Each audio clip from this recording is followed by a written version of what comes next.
1F آئین میں Peoples party نے اس میں ترمیم ایک دائر کی ہے سینٹ میں. ظاہر ہے اس کو مسلم لیگ نون کی بھی حمایت حاصل ہے، اور وہ یہ ترمیم یہ ہے کہ صادق اور امین ہٹا دیں. سچا اور ایماندار آدمی نہیں چاہیے حکمرانی کے لیے، اور پھر اس کا مطلب یہ ہے کہ ہم میں سے کوئی بھی صادق اور امین نہیں ہے، تو حکمرانی کا حق جو ہے وہ بدکاروں کو دے دیں، بے ایمانوں کو دے دیں. کہ 62(1)(f آئین میں جس کے تحت یہ لازم قرار دیا گیا کہ جو ہمارا حکمران بنے گا، جو اسمبلی کا ممبر بنے گا، اس کو صادق اور امین وہ ہوگا، یعنی وہ سچا بھی ہوگا، اور ووٹ اس کے پاس ایک امانت ہے، وہ اس امانت کی حفاظت کرے گا. لیکن پیپلز پارٹی نے اس میں ترمیم ایک دائر کی ہے سینٹ میں. ظاہر ہے اس کو مسلم لیگ نون کی بھی حمایت حاصل ہے، اور وہ یہ ترمیم یہ ہے کہ صادق اور امین ہٹا دیں. سچا اور ایماندار آدمی نہیں چاہیے حکمرانی کے لیے، اور پھر اس کا مطلب یہ ہے کہ ہم میں سے کوئی بھی صادق اور امین نہیں ہے، تو حکمرانی کا حق جو ہے وہ بدکاروں کو دے دیں، بے ایمانوں کو دے دیں. اور اس میں چلاکی یہ کی ہے انہوں نے کہ یہ کہا ہے کہ جی وہ راست گو اور وفا شار اس کے نام لکھ دیں.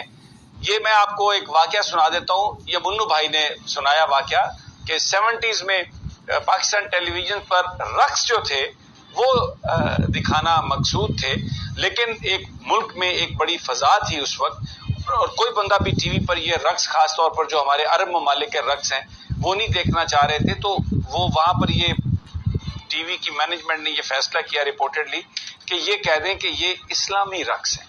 تو انہوں نے اسلامی رقص کہہ کر وہ سارے رقص جو ہے وہ ٹی وی پر چلائے. تو ابھی یہ صادق اور امین جو کہ بالکل ایک ہمارا جو آئین ہے وہ قرآن شریف کی جو آیات ہیں ان سے وہ اوریجنیٹ ہوتا ہے، اور قرآن اور سنہ کے منافی کوئی بھی چیز جو ہے وہ ہمارے آئین میں نہیں آ سکتی. تو صادق اور امین کے حکمران جو ہے وہ سچا بھی ہو اور جو ایمانت کی حفاظت کرنے والا ہو، اس لیے یہ شکیں رکھی گئیں. لیکن اب پیپلز پارٹی اس کو بدل رہی ہے، اور جس کے ساتھ نون لیگ بھی شامل ہے، وہ شہباز شریف اور نواز شریف اور یہ جو مریم نواز، اور پھر وہ جو ایک سب سے بڑے مولانا فضل الرحمان، وہ بھی اس میں اب شامل ہیں. کہہ رہے ہیں کہ صادق اور امین کا ورڈ ہٹا دیا جائے. پاکستانی قوم کو یہ چاہتے ہیں کہ وہ بدکار حکمرانی کریں اور قانونی طور پر انہیں حق مل جائے. جنہوں نے مال لوٹا، جو صادق نہیں ہے، جو سچے نہیں ہیں، جو ایمانت کی حفاظت نہیں کر سکتے، ان کو صادق اور امین ورڈ سے انہیں تکلیف ہے. تو جناب یہی کہتے ہیں عمران خان جب وہ آ کے بات کرتے ہیں ایاک نعبد و ایاک نستعین، اور کہتے ہیں کہ جب اللہ سے آپ نے جب کہہ دیا لا الہ الا اللہ تو پھر کسی کا خوف نہیں ہے، اور بس اللہ ہی ہمارا معبود ہے.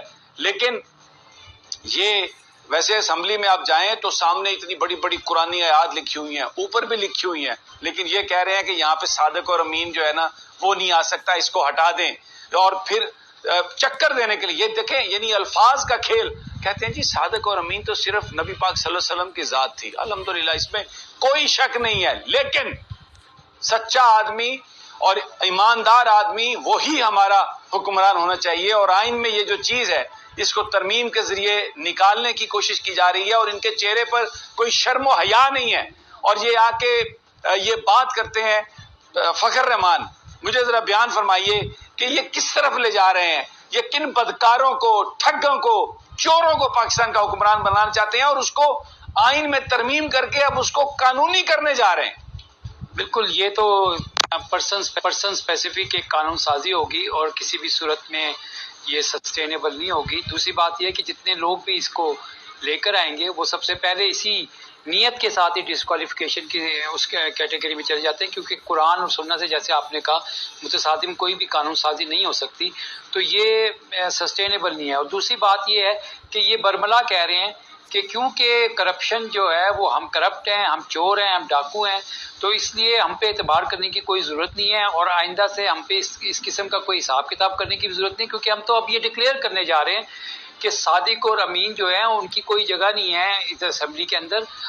جو بھی بے ایمان ہے وہ آرام سے آ کے یہاں پہ لوٹ مار کرے اور چلا جائے. اور پھر یہ قوم کے نمائندے بن کے آ رہے ہیں. آپ دیکھیں کہ یہ جب الیکشن میں جائیں گے اور لوگوں سے کہیں گے آپ ہمیں ووٹ دو، تو یہ لوگوں کو میسج دیں گے کہ دیکھو مجھے ووٹ ضرور دو لیکن میں تمہارے ووٹ کا امین نہیں ہوں. میں لوٹا بننا چاہوں تو بن سکتا ہوں.